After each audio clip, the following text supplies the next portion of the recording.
یہ قرآن سے ثابت ہو رہی ہے۔ وہ کبھی بھی نہیں کہے گا کہ آؤ اور میرے بندے بن جاؤ، میرے ہو جاؤ، بلکہ وہ جب بھی بات کرے گا اس کی بات کا شروع بھی مدینے سے ہوگا، اس کی بات ختم بھی مدینے پر ہوگی، وہ بات ہی لجپال مہربان سرکار صلی اللہ علیہ وسلم کی ہی کرے گا۔ وہ کہے گا گل ساری سرکار دی ہے، ساڑی تے گل ہی نہیں، میری بات بن گئی ہے آقا جی صلی اللہ علیہ وسلم آپ کی بات کرتے کرتے۔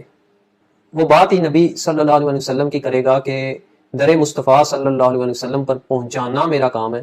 جب اس در پر پہنچ جاؤ گے تو آگے اس در سے اللہ تک پہنچنا، بلکہ وہیں پہنچنا اس بات کی دلیل ہے کہ تم اللہ تک پہنچ گئے ہو۔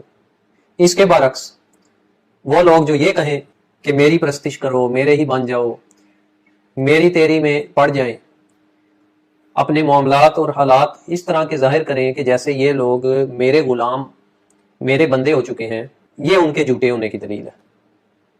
یہ ایک بہت واضح فرق ہے۔ اگر کوئی یہ دیکھنا چاہے کہ کیا یہ بندہ جو میرا رہنما بن رہا ہے یا رہبر بن رہا ہے، میں نے جس کو فالو کرنا ہے تاکہ وہ مجھے آقا علیہ الصلوۃ والسلام مبارک کا در دکھائے، اس کا قول کیا ہے، اس کا فعل کیا ہے، وہ کیا تاثر دیتا ہے، وہ بات اپنی کرتا ہے یا بات آقا علیہ الصلوۃ والسلام مبارک کی کرتا ہے؟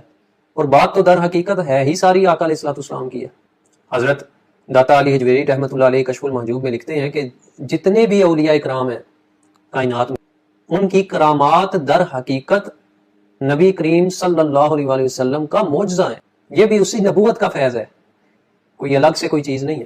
پھر اسی طرح وہ یہ سکھائے گا کہ مجھ سے نہیں مانگو بلکہ اللہ سے مانگو، اور اللہ سے مانگنے کا سلیقہ سکھائے گا، اللہ پر توکل سکھائے گا، یقین سکھائے گا، صبر سکھائے گا۔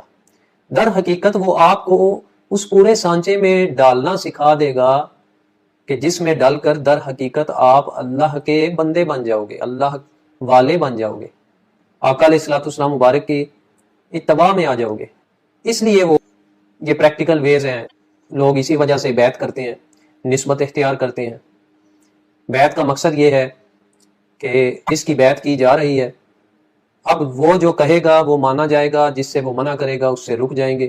اور وہ تعلیم کس چیز کی دے گا؟ وہ تعلیم اس کے ایک ہاتھ میں قرآن تو دوسرے ہاتھ میں سنت ہوگی، اور یہی اس کے حق ہونے کی دلیل ہے کہ وہ نائب مصطفیٰ صلی اللہ علیہ وسلم ہے۔ قرآن و سنت کی روشنی میں وہ آپ کی انگلی پکڑے گا، آپ کو سکھاتا سکھاتا، آداب کی تعلیم دیتا، پریکٹس کرواتا، اور اس کا بھی جو ادب ہوگا، جو وہ آداب آپ کو سکھا رہا ہے اور کروا رہا ہے، وہ پریکٹس در حقیقت ادب مصطفیٰ صلی اللہ علیہ وسلم کی ہے۔